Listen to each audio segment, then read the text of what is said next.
Okay, second test. Now we're going to use yellow jacket hoses. Here's the brand new yellow jacket hoses that I mentioned in the other video.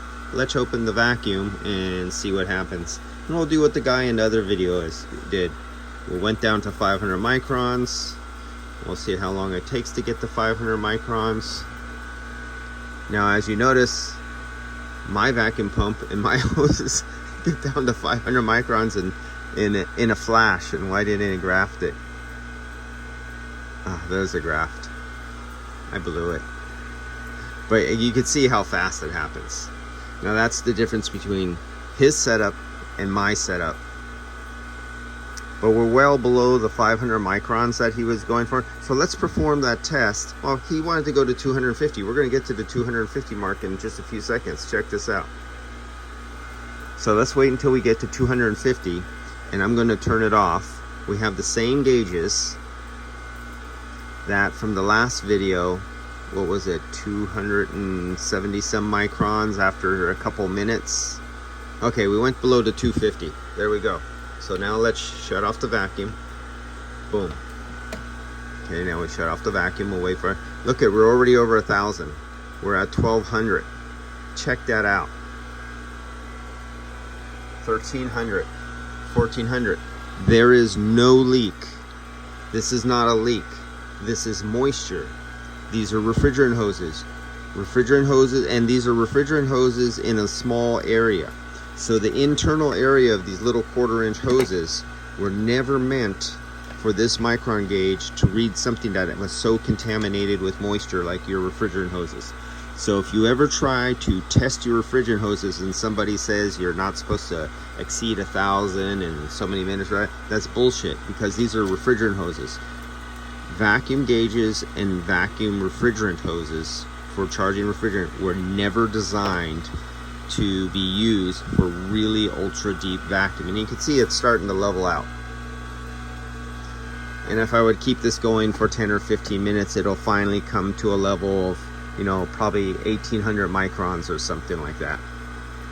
Now, if these were a used set of hoses and they had POE oil and I took off the tips and I let them out for a few days and repeat this same test, you would see this go up to like 2,400 or 3,400 microns, because the POE oil would just be like waterlogged with moisture out of the air.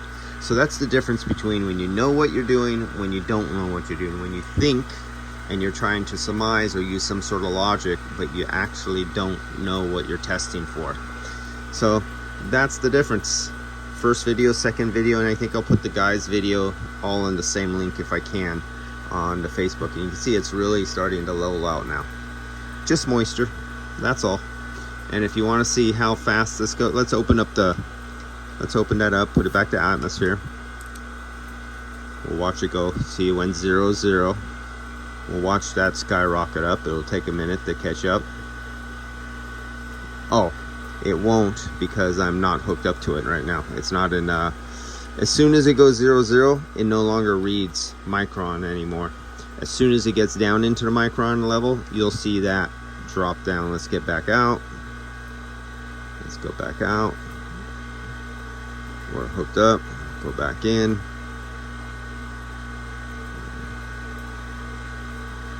Come on. Oh well. Let's open it up. 1, 2, and you can look right here when the microns kick in. The microns will read here first before they will read here, because there's a little bit of delay. 1, 2, 3, go. Make sure I shut that. Yes, I did. There we go. 425, like that. And we'll go down to 250 again. As you can see, it's going a little bit faster this time, because I already drew it down to 250 before. Oh, and I forgot to data log it again. God dang it, you idiot.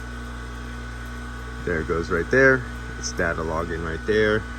We're down to 254. And all that is when I shut it off, it's just moisture.